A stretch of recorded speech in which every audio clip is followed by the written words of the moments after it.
The opening ceremonies for the 2018 Olympic and Paralympic Winter Games in Pyeongchang are just a few months away. Joining us today to talk about their athletic journeys are two-time alpine skiing gold medalist Ted Ligety and six-time Paralympic medalist Alana Nichols, who owns medals in both alpine skiing and wheelchair basketball. Also here to talk about Toyota's role in the upcoming games is Group Vice President and General Manager of Toyota, Jack Hollis. Thank you all for joining us. Thank you, Sherry. Now, Ted, spectators like me usually only think about the Olympics every few years, but it's a daily affair for athletes competing on the world stage. What do the months leading up to the games look like for you in terms of preparation? So we're actually competing every single weekend until the Olympics start. So we have our first World Cup starting actually next weekend, and then we're racing every single weekend on the World Cup Tour, and that's just the best way to prepare for the Olympics, is to be able to go out there and compete and get the intensity going and get your speed going, get the confidence going. Mm-hmm. So that's really the best way to feel like you have the confidence to go out there and try to win a medal. You did a pretty amazing thing by being the first American man to win the gold medal in the giant slalom. What was your reaction to that when it actually happened? Well, I mean, it's a dream come true. I grew up watching the Olympics and watching ski racing when I was a little kid, and to be able to achieve that dream is so amazing. It's so cool to be able to stand on the podium and listen to the national anthem. I've been lucky enough to have my parents there at both Olympics, and I could see them from the podium, and it's hard to fathom, really. I mean, it's still pinch myself to this day when I hear Olympic gold medalist. So just a dream to be able to compete for my country and to be one of the best guys out there is pretty awesome. Indeed it is. Alana, you're the first American woman to earn gold medals at both the Olympic or Paralympic Summer and Winter Games, but you didn't exactly have the easiest journey. How did you adjust to being paralyzed so suddenly as a teenager and then mount such an incredible comeback?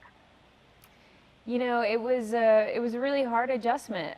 17 years old, you know, if there's a good time to break your back, that really wasn't it. I don't think there's a good time, but you know, we're all at the cusp of, you know, transitioning into college, and I identified as an athlete, and I put all my eggs into that basket. I was hoping to go to college on a softball scholarship, and all of a sudden, not only was my goals and my future dreams crushed, but so was my back, and I was paralyzed. And you know, honestly, I spent a good 2 years after my injury in a very low place, and it was actually adaptive sports, wheelchair basketball, that got me out of that hole.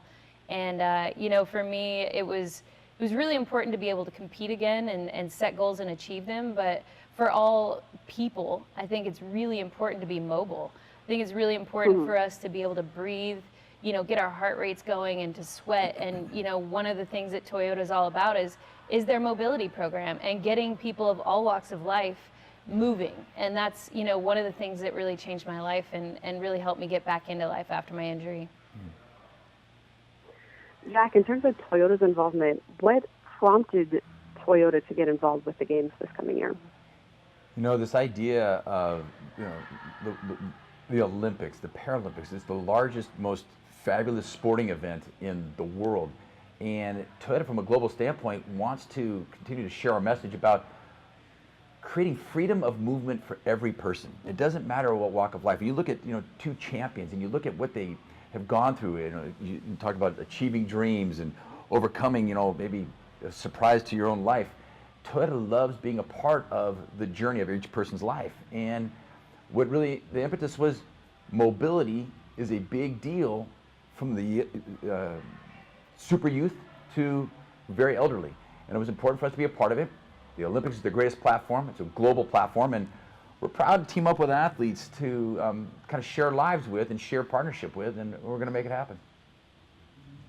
Awesome. Now, in addition to Alana and Ted, who's on the Team Toyota roster? Man, I'll tell you, it gets tough. We have 19 athletes, both. Oh my! Yeah, we're a sponsor primarily of Team USA. So to keep calling out each individual, kind of, we don't want to minimize the largesse, because we want to sponsor all of the Olympic movement, especially here in the U.S. But these two, and we've had Amy Purdy, and we've had, oh gosh, I feel like if I say too many, or I'll miss a few. Team USA is the most important, and also 10 of the national governing bodies, both from Paralympics and Olympics, who we're sponsoring, and it'll continue to grow. Terrific. Now, Ted, looking specifically toward Pyeongchang, what's the one thing you'd like to tell first-time Olympians to be sure to do at the Games, other than competing to the best of their abilities, of course? I think it's just important to go out there and enjoy the whole spectacle of the Olympics. It's a dream come true. Everybody's really looking forward to competing there, so you should take it in. But at the same time, I mean, you have to focus on your sport. And you know, I remember my first time in the Olympics, and it was in 2006 in Torino, and I was just super excited to be there. But I was able to fuel that into actually competing at a high level, and I ended up winning a Olympic gold medal. So it's, you know, about, you know, balancing both, like being the tourist of the Olympics and seeing it all, and also, you know, be able to focus in and you know, at the Olympics there's so many more distractions than there are at a normal race. So being able to focus in on your event and whatnot is really important. Now, Alana, you've tried and found success in several different sports. What do you want to try to tackle next? Well, thank you for asking. I actually do have another sport that I'm tackling. First and foremost, I want to compete at my best. Making improvements every day is what we're about at Team Toyota, and moving forward to Pyeongchang, I really hope I can show up as the best version of myself. After that, I'm very passionate about the adaptive surf movement. We're gaining some momentum, and we have a great event coming up in La Jolla in December. Getting people with disabilities out in the ocean is one of the greatest accomplishments on a personal level, but you know, expanding that throughout the world and sharing the joy of the ocean with people of all walks of life is a true passion of mine. So that's kind of the next step for me. I love it. I think that's a great idea. Thank you. Now, both of you, and Alana, this may seem like a stretch to you, but you never know. Ted, Alana, would either one of you ever do Dancing with the Stars? It's a question for Ted. I'm not much of a dancer. I'm way too self-conscious for that. Even if I could like walk or, you know, use my legs, same. I'm just not that person, but thanks for asking. Hey, you know what? Anything could happen. All right, Jack, where can we go for more information on Start Your Impossible and Team Toyota? Sherry, thanks for asking. If anybody wants to get any information, please go to mobilityforall.com. A lot of great stories, a lot of the depth of what Toyota wants to be a part of, more information about our athletes. I'll just tell you, everybody out there, we have a great chance to be sponsors of as a country for our athletes. And go on, Mobility for All, check it out. Awesome. Well, go Team USA. Best of luck to you, Ted and Alana. And Thank you. Just go Team USA. Thank you. Thank you. Have a great day. Thanks.